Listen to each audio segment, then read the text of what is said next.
Hey traders, David Frost, My Strategic Forecast. You're here for another episode of Common Sense Market Analysis. Today is Wednesday, October 23, 2024. We're looking at a daily chart of the SPY or Spider, which is the proxy for the S&P 500. What do we have on the docket today? We had what's called a down day in the trading parlance into home base or the 20-period moving average. Let's cut right to the chase. Where did they go? They went to A, yes, the 20-period moving average, and B, the most recent breakout area on the daily chart. The number actually is 574.71. It's the high of this candle here, 574.71. This high here is slightly lower. And guess what? Low of day today, 574.42. How you doing? They hit the 20, came to the most recent breakout area, and bounced off both. Funny how that works. There are no accidents nor coincidences in the market. We go over this stuff just about every night. We go over this stuff every single day in the live trading room. This is the way the market works, and nothing really ever changes. Whatever reason the media assigned to the decline today is what it is. For our purposes, all they did was come in to run a test of the 20-period moving average and the most recent breakout area and bounce off. Now, here's what we do with that information from this point forward. If they bounce away from here back up in the northern direction, then they will have just come in to run a test and the uptrend resumes. However, if they start closing candles below today's low, that will be a different situation or story altogether.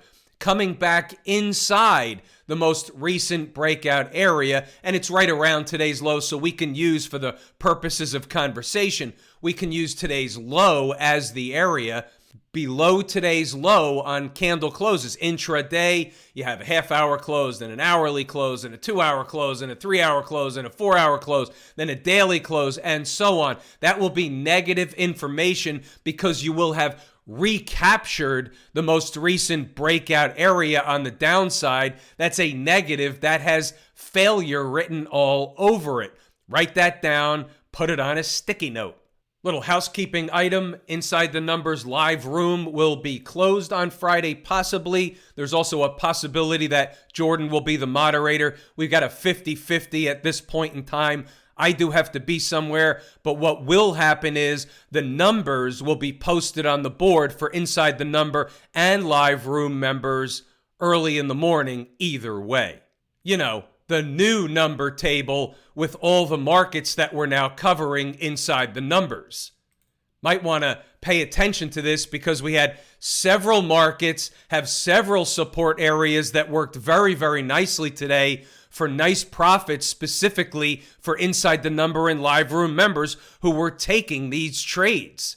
For example, here's a 5-minute chart of silver. See, this right here is 9:35 a.m. That's today. On the table from Inside the Numbers today, support number 2 was exactly $34. For example, Max in the live room made $2,000 on that number on this trade today.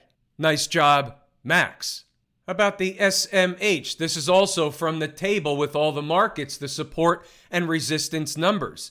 SMH 249.05. They came into it, they came short, they rallied away, then they spiked it, and they still respected it and gave you the trade. This was on the board at 0 dark 30. There's more of those. You just have to do the homework. Check out the table, check out the support and resistance, go back to the chart and double check the work. Those numbers are provided each and every day for Inside the Number members. And yes, if I do decide to continue after the month of October is over, and it looks like I probably will, the price will go up. There's way more value and it's way more work each and every morning. Do we need to cover anything else with the SPY? Not really. They came into the 20-period moving average in the most recent breakout area and bounced off of it. Nobody should be surprised at that type of action. Today's low is now a bogey. below today's low. And where do they go? What's the first place? Well, inside the number members and live room members will have those numbers as a just in case or tomorrow morning, I'm sure. Just for rounding purposes, let's just say one of the numbers is in the ballpark of 571, give or take. You might want to write that one down, put it on a sticky note. We talked about this the other night. I'm going to bring back up the VIX. We had a nice pop in the VIX today, up 6%, a little over $1. That's with the market being down. The ES was down 48 points. The SPX was down 53 points. ES number is an aftermarket quote. Closing print on the SPX was down 53 points today, or about 0.9%. Why are we looking at the VIX? Because the VIX is still in an uptrend. The VIX is basically now, we'll call it above all the moving averages. It's resting on the 20-period moving average, but this is a bullish pattern in a VIX that's in an uptrending situation, and we have to be aware of what's going on. You have a stock market that's not necessarily altogether at new all-time highs, but close enough to the highs where the VIX should be lower, and it's not, so something is amiss. One of those two things, at least there are divergences. One of these two things will resolve themselves. Either the VIX will come way back down and the market will continue higher, or the market will come down to complete the signal that today the VIX is putting forth. I've got a little conspiracy theory attached to this one that we talked about today in the live trading room. Members started talking about, and good questions, hey, what happens if they don't know the results of the election in a couple of weeks? Is that going to be uncertainty for the market? Is that going to provide, volatility for the market? And certainly that can be the case, and that may be the case where we don't know right away who won the election. That certainly can be the case. But my conspiracy theory takes us about a step or two further. My conspiracy theory is all hell breaks loose after the election, regardless of who wins. Trump wins, and all of a sudden, they're not going to let him occupy the White House. All hell breaks loose. They'll call foul. They'll do all kinds of things. The legal beagles will come out, and they're going to try and prevent him from actually winning the election, or flip it around. And if Kamala Harris wins the election, all the Trump people are going to say that it was stolen, and all hell will break loose. So either way, there is a scenario where all hell breaks loose, and we don't know what the result's going to be. We don't know what all hell breaking loose could look like. It's just food for thought. It's conspiracy theory. It's awareness stuff. We're not doing anything based on that information. It's just thought processes. You can be free to post your comments on what you think under this video. Let's have the discussion. What about inside the numbers? Getting back to business over here. At 8:40, we're putting up the program for this morning. What is the program? 581.40 is the pivot. Let's start there. What is the pivot, by the way? The pivot is where she turns bullish above for a rally and she's bearish below for a decline. It is that simple. It is called cut and dry. 581.40 was the pivot. You can see right here, she's bullish above, she's bearish below. She tried to stay above, tried to get above early on, couldn't do it, fell away. Tried one more time, couldn't do it, fell away, never rallied back. 581.40 was our early pivot. It pays to have your pivot. Do you have a pivot first thing in the morning? Did you know the market was bearish below 581.40? Let's see what else we're saying at 8:40 in the morning. So we'll call 581.40 down to 580.38 a support zone for a bounce back in the other direction. Write that down. It's not a rip-roaring rocket ride, but it is a bounce back in the other direction from 580.38 or a spike below it. And where did they go back to? They went back to the pivot. Where would you have taken profit if you were long at 580.38? At the pivot. How you doing? It's about 10 points. It's a good trade. Let's look at something else. Much below 579 on candle closes, and the door opens for another leg down toward 577.71. There's your 579. They fight that for a little while, bounce around down there because that is a water line. That is a line in the sand. 579. It opens the door for another leg down toward 577.71, the most recent breakout area. Not the one we talked about before. This is an intraday one, 577.71. And there you have it again. This one was good for an intraday bounce, almost back to the original 579, but nevertheless, it did work for another base hit with potential. And what do I always tell my traders? Base hits put you in the Hall of Fame. All this is posted on the board. Today was 8:40 in the morning, long time before the market even opens, for business. Pause the video, read the notes, go back to the chart, and double check the work. It's all in here, everything you need each and every morning to be successful from a commentary perspective, trading the S&P. Then we have the list of markets. There's now 11 markets. We'll see if it stays around 11, 10, maybe 7 or 8. We'll see. Based on demand, member demand. Then we had stocks on the move today. Now, nothing really hit its entry objective except Coke, KO. The other ones did not. They never hit their entry objective, so they're off the board. They're no trades. Rest assured, we'll have plenty of stocks to trade from a stocks on the move perspective in the coming days and weeks. Earnings season is here in full force. Let's take a look at the chart of Coke. How about a Coke and a smile? Remember Mean Joe Green? I'm dating myself, but that was that Coke commercial.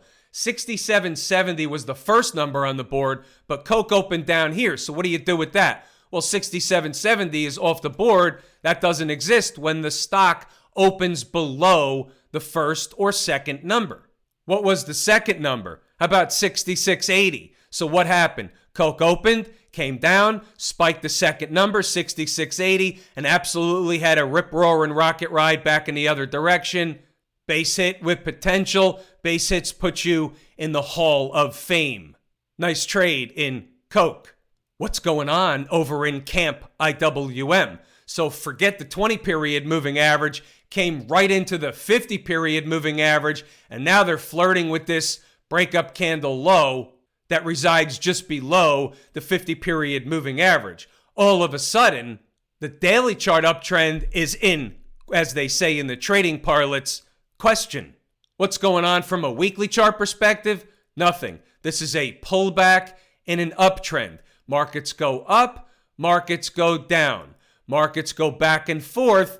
When you pan out and look at the big picture, what's happening from the big picture perspective, the weekly chart's in an uptrend, the trend is your friend. If she gives up the 20-period moving average on a weekly basis, that will change the picture. But right now, the trend is still up. That is the case. We are the umpire calling balls and strikes.